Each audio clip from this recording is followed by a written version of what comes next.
नागालँडमधून, कारण नागालँडमधील अजित पवार यांच्या राष्ट्रवादीचे सर्व 7 आमदार आता सत्ताधारी एनडीपीपी पक्षात सामील झाल्याचं समजतंय, ज्यामुळे मुख्यमंत्री नेफ्यू रियो यांच्या नेतृत्वाखालील पक्षाला 60 सदस्यांच्या विधानसभेमध्ये पूर्ण बहुमत मिळालंय।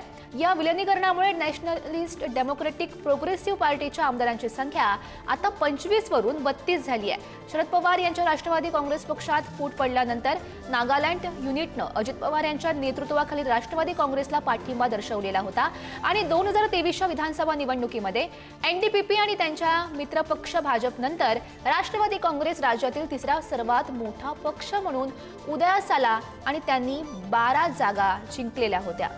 आणि या संदर्भात अधिकची माहिती जाणून घेऊयात। आमचे प्रतिनिधी शिवाजी काळे सध्या आपल्या सोबत आहेत। शिवाजी, नागालँडमधून महत्त्वाची अपडेट, अजित पवार यांना हा धक्का म्हणावा लागेल, कारण सर्व जे 7 आमदार होते ते सत्ताधारी पक्षात सामील झाल्याचं समजतंय।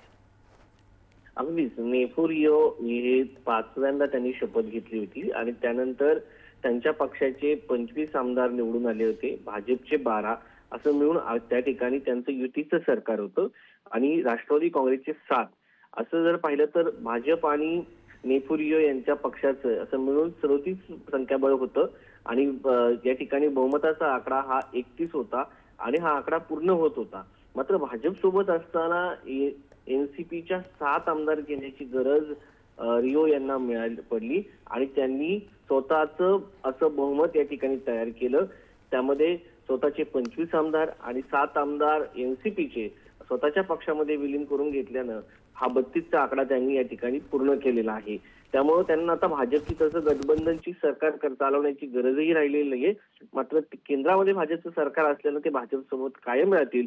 मात्र या ठिकाणी त्यांनी भविष्यात कोणताही दगाफटका होऊ नये या दृष्टिकोनातून हे पाऊल उचलल्याचं सध्या तरी पाहायला मिळते। आणि सगळ्यात महत्त्वाचं म्हणजे अजित पवार यांना स्वतःही सरकारमध्ये असताना त्यांचे आमदार दुसऱ्या पक्षामध्ये जातात ही मोठा झटका आहे। कदाचित अजित पवार यांचं राष्ट्रीय स्तरावरचं लक्ष कमी झालेलं आहे का, हा सगळ्यात मोठा प्रश्न आहे। त्यांची राष्ट्रीय जी बॉडी आहे या बॉडीने या राज्याकडे लक्ष दिलं नाही का? कारण जेव्हा राष्ट्रीय पक्षाचा दर्जा हवा असतो तेव्हा इतर राज्यामध्ये अशा पद्धतीने मोठ्या प्रमाणामध्ये फिल्डिंग लावून आमदार निवडून आणण्याचा प्रयत्न केला जातो। शरद पवारांचा यामध्ये हातखंडा होता, शरद पवार हे सातत्यानं करत असतायचे। मात्र अजित पवार यांच्याकडे हे 7ही आमदार आले, मात्र ते आमदार त्यांच्याकडे राहू शकले नाही। त्यामुळे अजित पवार यांचं राष्ट्रीय लेव्हलवरचं लक्ष कमी झालंय का, आणि अजित पवार यांच्यासाठी हा मोठा झटका म्हणावा लागेल। नक्कीच शिवाजी, धन्यवाद दिलेल्या सविस्तर माहितीसाठी।